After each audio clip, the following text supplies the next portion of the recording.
Good evening to all of you. Now कल मैंने 10th class की फर्स्ट चैप्टर की वीडियो डाली थी, तो मैं आज 8th चैप्टर की वीडियोस डालने जा रही हूँ। मैं थोड़े टाइम के बाद आपको नेक्स्ट क्वेश्चन करवा दूंगी 10th क्लास का, लेकिन तब तक के लिए मैं साथ में 8th क्लास का सिलेबस भी स्टार्ट करवा रही हूँ। तो जैसे मैंने आप लोगों को बताया था कि जो हमारा पुराना NCERT का सिलेबस था उसमें से बहुत सारा सिलेबस ऐसा है जो कि वहाँ से काट दिया गया है। तो इसी तरह 8th क्लास का जो NCERT का सिलेबस है वो भी बहुत सारा काट दिया है। तो इसमें हमारे पास जो फर्स्ट चैप्टर है वो है रैशनल नंबर। चैप्टर तो सेम ही है, लेकिन कुछ कुछ एक्सरसाइजें काटी हैं जो कि अब आपके सिलेबस में नहीं है। तो रैशनल नंबर फर्स्ट चैप्टर है रैशनल नंबर। रैशनल नंबर क्या होता है, उसमें कौन कौन सी प्रॉपर्टीज होती हैं, किस तरह से प्रॉपर्टीज को हम वेरीफाई करते हैं, ये सारा इसमें बताना है। तो सबसे पहले हम करेंगे रैशनल नंबर क्या होता है और उसकी प्रॉपर्टीज, साथ में इंटीजर की डेफिनेशन भी मैं इसमें आपको एक्सप्लेन कर देती हूँ। लेकिन हम 1.1 से स्टार्ट करते हैं और एक एक क्वेश्चन करेंगे। जितना इस वीडियो में आ जाएगा मैं डाल दूंगी और डेली के मैं आपको क्वेश्चन वाइज आगे सारा सिलेबस करवा दूंगी। कुछ टाइम के बाद आपका सिलेबस कंप्लीट हो जाएगा। फिर हम साथ में जो आपकी प्रॉब्लम्स होंगी वो आप कमेंट करके बता सकते हैं, वो मैं अगेन अगर समझ नहीं आएगा तो अगेन उनको करके फिर से डाल दूंगी। ठीक है, तो अब हम करते हैं क्वेश्चन नंबर 1.1 क्लास। आज हम कर रहे हैं रैशनल नंबर। रैशनल नंबर क्या होता है? हमें पता है कि रैशनल नंबर ऐसे नंबर होते हैं जिन्हें हम P/Q की फॉर्म में लिखते हैं। फॉर एग्जाम्पल 2y3, जहाँ पे जो Q की वैल्यू होती है वो नॉट इक्वल टू 0 होती है, मतलब कि जो डिनोमिनेटर होता है वो हमारा 0 नहीं होता है। तो जो भी नंबर जो 2/3 या फिर P/Q की फॉर्म में लिखे जाएं, मीन्स ये एग्जाम्पल है 2/3, फॉर एग्जाम्पल 5/8, 6/10, इस तरह जो फ्रैक्शन में लिखे जाते हैं उनको हम बोलते हैं रैशनल नंबर। तो फर्स्ट चैप्टर है हमारा रैशनल नंबर, और रैशनल नंबर को करने के लिए सबसे पहले हमें इनकी प्रॉपर्टीज के बारे में पता होना चाहिए। तो इसकी जो प्रॉपर्टीज हैं, जो हमारे पास 4 ऑपरेशन हैं, मल्टीप्लाई, डिवाइड, प्लस, माइनस, इन सब के लिए इनकी प्रॉपर्टीज चलती हैं। लेकिन जो सबसे ज़्यादा प्रॉपर्टी सेटिस्फाइड होती है वो हमारी सिर्फ का सिर्फ एडिशन के लिए होती है। तो हम प्रॉपर्टीज करेंगे आज किसके लिए? एडिशन के लिए, प्रॉपर्टीज ऑफ रैशनल नंबर। ठीक है, तो फर्स्ट है हमारे पास 5 प्रकार की प्रॉपर्टीज होती हैं, 5 प्रकार की प्रॉपर्टीज होती हैं, जिसमें सबसे पहली जो है वो आती है क्लोजर प्रॉपर्टी। मैं यहाँ पे लिख देती हूँ properties of rational number. Properties of rational number, सबसे पहले प्रॉपर्टीज जो इसकी आती है that is closure properties. Closure property का मतलब होता है कि अगर हम किन्हीं दो रैशनल नंबर को ऐड कर रहे हैं तो उनका जो आगे सॉल्यूशन आएगा वो भी अगेन रैशनल नंबर ही आएगा। फॉर एग्जाम्पल 2/3 और 6/3 कोई दो रैशनल नंबर है तो क्लोजर प्रॉपर्टी बोलती है फॉर एडिशन।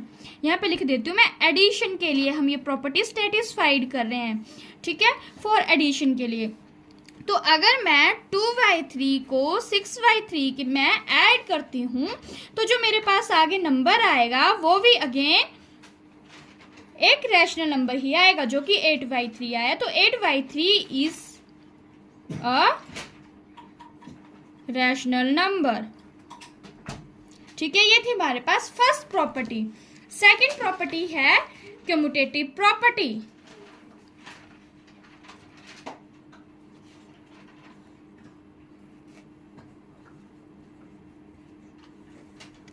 कम्यूटेटिविटी बोलती है कि अगर a plus v is equal to b plus a के इक्वल होता है। फॉर एग्जाम्पल अगर मैं 2 में 3 प्लस करूं या फिर 3 में 2 प्लस करूं, आंसर मेरे पास सेम ही आएगा। ये प्रॉपर्टी सेटिस्फाई करती है एडिशन के लिए। 2 + 3 या 3 + 2 करो, आंसर सेम ही आएगा। तो कम्यूटेटिव प्रॉपर्टी एडिशन के लिए भी सेटिस्फाइड करती है। Next is associativity. Next is associativity.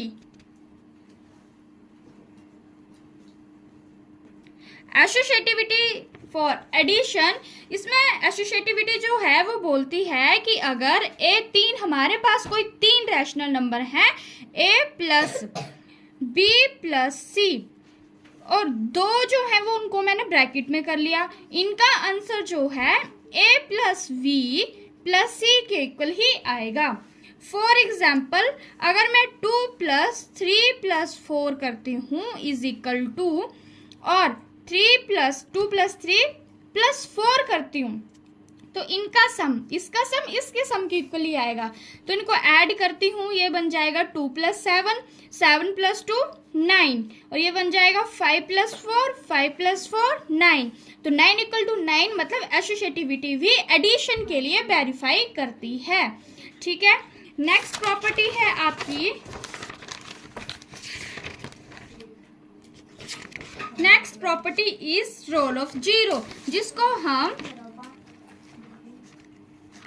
Role of zero, जिसको हम एग्जिस्टेंस ऑफ आइडेंटिटी भी बोलते हैं। Existence of identity, identity means कि ये प्रॉपर्टी बोलती है कि अगर मैं किसी नंबर को जीरो में ऐड करूं या फिर जीरो को किसी नंबर में ऐड करूं तो आंसर क्या आता है, वो नंबर ही आता है जो हमने लिया होता है। फॉर एग्जाम्पल कोई जो रैशनल नंबर लिया होना, 2y3 + 0 करूं चाहे 0 + 2y3 करूं, इसका आंसर 2y3 ही आता है। ये प्रॉपर्टी है आपकी रोल ऑफ जीरो, जिसको हम एग्जिस्टेंस ऑफ आइडेंटिटी भी बोलते हैं। और नेक्स्ट प्रॉपर्टी है आपकी existence of inverse, existence of inverse. Inverse, inverse में हम क्या करते हैं, मान लो a हमारे पास कोई रैशनल नंबर है, तो इसका इनवर्स क्या आएगा हमारे पास, इसका इनवर्स आएगा हमारे पास -a फॉर एग्जाम्पल, और ये हमेशा 0 ही आता है। फॉर एग्जाम्पल मेरे पास टर्म है 6/7, तो इसका इनवर्स एडिशन के लिए इसका इनवर्स आएगा -6/7। तो ये थी आपके पास प्रॉपर्टीज, 5 प्रकार की properties, existence of inverse, role of zero, associativity, commutativity and closure. ये हमने सिर्फ एडिशन के लिए 5 प्रॉपर्टी प्रूफ की। कल हम सब्ट्रैक्शन, डिवीजन, मल्टीप्लिकेशन के लिए भी चेक करेंगे। आज हम इसके कुछ एग्जाम्पल कर लेते हैं। जिस तरह से हमने अभी देखा, हमने सिर्फ properties of rational number addition के लिए चेक किया। ठीक है, यहाँ पे ये आपको टेबल दिख रहा है, इसमें हमने रैशनल नंबर नहीं सभी को बताया, integer, whole number, natural number, properties wise कि ये किस किस को सेटिस्फाइड कर रहा है। तो जो क्लोजर है, क्लोजर प्रॉपर्टी है, वो rational number, integer, whole number, natural number in addition में सभी के लिए वेरीफाई करती है। लेकिन जो सब्ट्रैक्शन की है वो सिर्फ रैशनल नंबर और इंटीजर के लिए ही वेरीफाई करती है। हमने सिर्फ एडिशन का, मैंने आपको बताया था कि एडिशन में जो है वो सारी प्रॉपर्टीज वेरीफाई होती है, लेकिन सब्ट्रैक्शन में सिर्फ रैशनल नंबर और इंटीजर के लिए ही वेरीफाई होता है।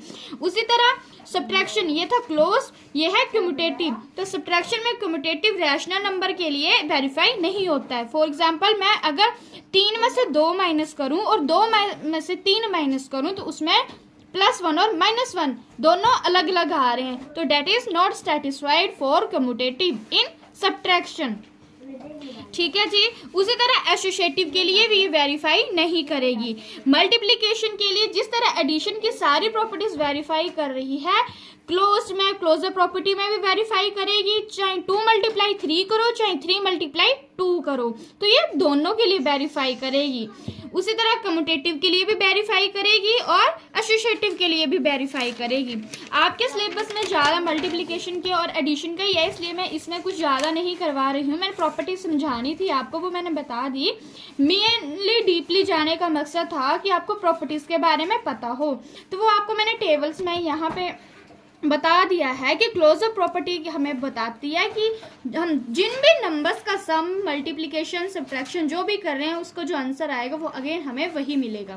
कम्यूटेटिव में हम 2 टर्म्स लेते हैं, उसका अपोजिट कर देते हैं कि दोनों इक्वल आता है। एसोसिएटिव में हम 3 टर्म्स लेते हैं, और रोल ऑफ जीरो में हमारे पास जिस भी टर्म में हम ऐड करते हैं अगेन वही टर्म आ जाती है। और एग्जिस्टेंस इनवर्स में हम उल्टा ले लेते हैं, मतलब ये प्लस की है तो ये माइनस की।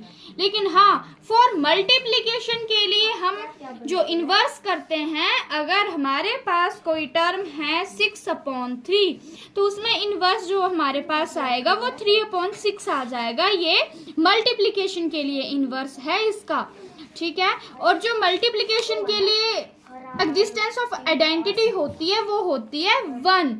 2 × 1 इज इक्वल टू 2 और 1 × 2 इज अगेन 2। तो इसके लिए सिर्फ एक ही डिफरेंस है कि इसके लिए रोल ऑफ 1 होता है मल्टीप्लाई के लिए, और एडिशन के लिए रोल ऑफ 0 होता है, और मल्टीप्लिकेशन के लिए 1 होता है। और इसमें इनवर्स के लिए मल्टीप्लाई में हम न्यूमिनेटर को डिनोमिनेटर बना देते हैं और डिनोमिनेटर को न्यूमिनेटर बना देते हैं, और एडिशन में हम साइन ले लेते हैं माइनस के साथ, मल्टीप्लाई कर देते हैं, ठीक है। तो ये थी हमारी प्रॉपर्टीज। अब हम आगे करेंगे कि किस तरह से हम इन प्रॉपर्टीज का यूज करेंगे क्वेश्चन में। Your first question of exercise 1.1 is name the property under multiplication used in each of the following। आपको ये कुछ क्वेश्चंस दिए हैं, मल्टीप्लिकेशन ऑपरेशन है, मल्टीप्लिकेशन की जो प्रॉपर्टीज के नाम है वो आपको बताने हैं। First part is -4.5 × 1 is equal to 1 × -4.5, ठीक है। तो यहाँ पे हम क्या करते हैं कि नाम दे देते हैं -4.5 × 1 और 1 इज इक्वल टू -4.5। तो मैंने -4.5 को A मान लिया और 1 को मैंने B मान लिया। फिर मैंने यहाँ पे A और B पुट कर दिया, तो ये मेरे पास बना A × V, V × A। तो मैं चाहे -4.5 में 1 को मल्टीप्लाई करूं, चाहे 1 में 4.5 को मल्टीप्लाई करूं, आंसर सेम ही आएगा। तो ये मेरे पास प्रॉपर्टी बन रही है A × V is equal to B × A, जो कि कम्यूटेटिव प्रॉपर्टी होती है। इसका सेकंड पार्ट है -13/17 × -2/7 इज इक्वल टू -2/7 × -13/17। अगेन मैंने 13/17 को A मान लिया और 2/7 को मैंने B मान लिया। तो यहाँ पे मैंने AV की वैल्यू पुट की, तो मेरे पास अगेन वही प्रॉपर्टी बनी, कम्यूटेटिव प्रॉपर्टी। Next is -19/29 × 29/-19। तो यहाँ पे क्या है, हमने पढ़ा था कि मल्टीप्लिकेशन में अगर न्यूमिनेटर डिनोमिनेटर में चला जाए, डिनोमिनेटर न्यूमिनेटर में चला जाए, तो वो हमारे पास प्रॉपर्टी होती है existence of inverse in multiplication. तो ये थी आपकी 1.1 क्वेश्चन नंबर 1, और आपकी इसी के साथ 1.1 खत्म होती है। नेक्स्ट प्रॉपर्टी है आपके पास tell what property allow you to compute. तो आपको बताना है इसमें कौन सी प्रॉपर्टी यूज की गई है। 1/3 × 6 × 4/3, और यहाँ पे पहले 2 को ब्रैकेट में लिया है, लास्ट को अलग से। तो हमने अभी एसोसिएटिव प्रॉपर्टी में पढ़ा, इस तरह से जब हमारे पास बनती है पेयरिंग B और C की और A और V की, तो वो हमारे पास होती है एसोसिएटिविटी। तो क्वेश्चन नंबर 2 का जो आंसर है आपके पास वो आएगा एसोसिएटिविटी, ठीक है। और यहाँ पे क्वेश्चन नंबर 3 ये क्या है, ये आप लोग मुझे कमेंट करके बताएंगे। The product of a 2 rational number is always a, that is closure property. तो ये आप मुझे बताओगे कमेंट करके कि इसका आंसर क्या आएगा। Thank you. अगर आप लोगों को कुछ समझ नहीं आए तो वो आप कमेंट बॉक्स में बता सकते हो, मैं अगेन आपको बता दूंगी। और वीडियो अच्छी लगे तो उसे लाइक और सब्सक्राइब शेयर जरूर करना। Thank you.